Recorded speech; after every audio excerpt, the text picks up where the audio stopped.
This time on Allies or Enemies, we are talking about Tidal Blades Banner Festival. Our copy of the game was supplied by the publisher, but the thoughts are all our own. Designed by J.B. Howell and Michael Mihealsick, Tidal Blades Banner Festival is a 2 to 5 player game that is kind of a trick-taking game, but with a bunch of twists.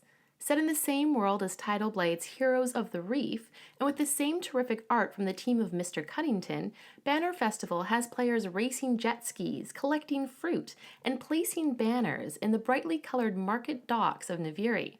But how exactly does it work? Let's take a look. Players start each round with a hand of 8 cards, and each turn they will choose one card to play in classic trick-taking style, with the ranking of the suits changing depending on where the trade gate token is. But playing a card isn't about winning or losing. The cards you play will always do something, but that something depends on its value. Whoever plays the highest card in a hand drives their jet ski around the circle to the gate, with the point being to complete laps and flip your character cards to gain game end points. Cards in the middle of the pack allow players to place banner tokens on the nearest matching space in the quadrant, which is part of an area majority thing that scores at the end of each round.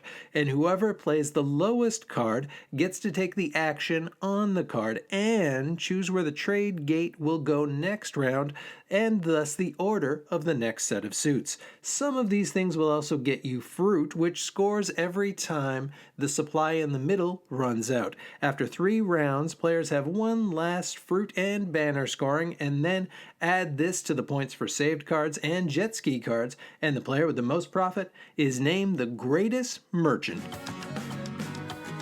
As you would expect from a Tidal Blades game, this game looks terrific. The duo of Mr. Cuddington do a tremendous job of creating a world around what is a fairly simple game, and the rulebook adds just enough snippets of story. You want to know more about these quirky merchants, and there are nice nods to the larger Tidal Blades world, including having the Guardians from Heroes of the Reef on the much sought-after 9 cards. The wooden banners are lovely and make it easy to see majorities, and the soft jelly fruit is almost dangerously tasty looking, and the layout and iconography is all super clear. There are no complaints here at all. Banner Festival does work well for 2 to 5 players, but the game feels very different at those different player counts. At 4 or 5 players, you're primarily reading your opponents and making your best guess when you choose a card. It's very much classic trick-taking style, and both the banner and fruit points are highly competitive with more people to compete against. While at 2 or 3 players, a dummy card is played face up before each round, which makes for an interesting dynamic as players have a little bit of information to base their card choice on. Also, the odd and even banner spaces are covered with a neutral color, so players have to have at least 2 banners out to score points, even though they have fewer people to compete against. The 2 changes work surprisingly well to create a game that feels different but still interesting. This is a trick-taking game, so there is the built-in restriction that every turn you are doing kind of the same thing, playing 1 card. But even with, or possibly because of that restriction, it also has inherent play-it-againness that comes with the genre. The upside here is that there are a number of paths to points, so in theory, you can focus on banners one game, and then fruit the next, and then jet skis the next.